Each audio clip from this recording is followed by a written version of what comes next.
It's now 8:19. As we all know, London is a very busy place, a packed place, a vibrant place, a place full of people. It's also a place, though, where apparently more and more people feel lonely.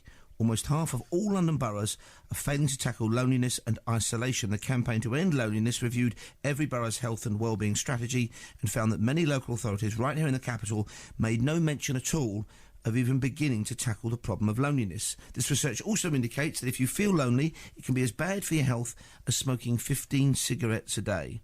We're now joined by Lil from Islington, who I understand is a widow. Good morning, Lil. Good morning. Lil, do you feel lonely? Yes, I do feel very lonely at times. And does that mean you haven't got, a circle of friends around you, or is it simply that you don't see people regularly? Well, I do see people regularly. I go at my day club every day, And, yeah, go on. How long ago did you lose your husband, Lil?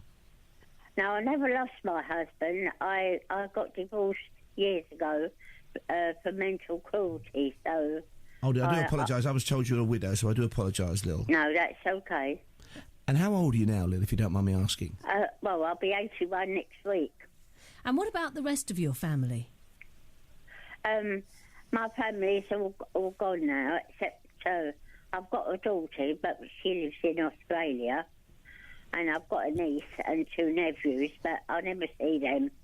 Because that's the thing, I think a lot of people assume that because there are so many people in London, it's almost impossible to be lonely, but that really isn't the case, because, of course, a lot of people, we're also quite independent, aren't we? We don't always like to help or like to think that we're sticking our nose into people's business. Do you know many neighbours where you live, Lil? I know by sight, but I've got 2 nice next-door neighbours. They look up, they sort of watch over me and talk, they're quite nice, really. Oh, good. But not enough, really, to stop you feeling lonely. What would you like to see happen, Lil? I'd like people to come in and have a cup of tea sometime, because if I stayed in the house all day, then I wouldn't see anybody, and nobody would phone me, and I would be quite isolated. And what about the council? What could the council do? I mean, would you actually want, for example, I don't know, a meeting place or somewhere? Well, we've already got a meeting place at our day centre. I go in there and there's a group of us and we sit and talk. We've also got a film club going on a Tuesday night, which I look forward to very much, It's just the rest of the time. Yeah. Is it worse, Lil, at different times of the year? Is it worse, for example, in the late autumn and winter if you can't get out and about as much? Yes, it is, yeah. Yeah, I can't stay in because when my daughter grew up and she went abroad to work, I met this man and he was very lovely. We got on together. We was very happy.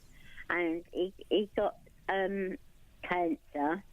And then he finally died. Well, when he died, I was devastated. And I've never been the same since.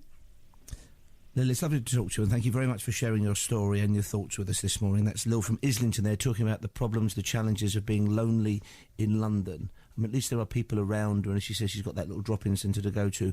But it must be a real problem, particularly as we know, people do move away. We're a very kind of mobile society here, and our children are living effectively on the other side of the world. And actually popping in for a cup of tea.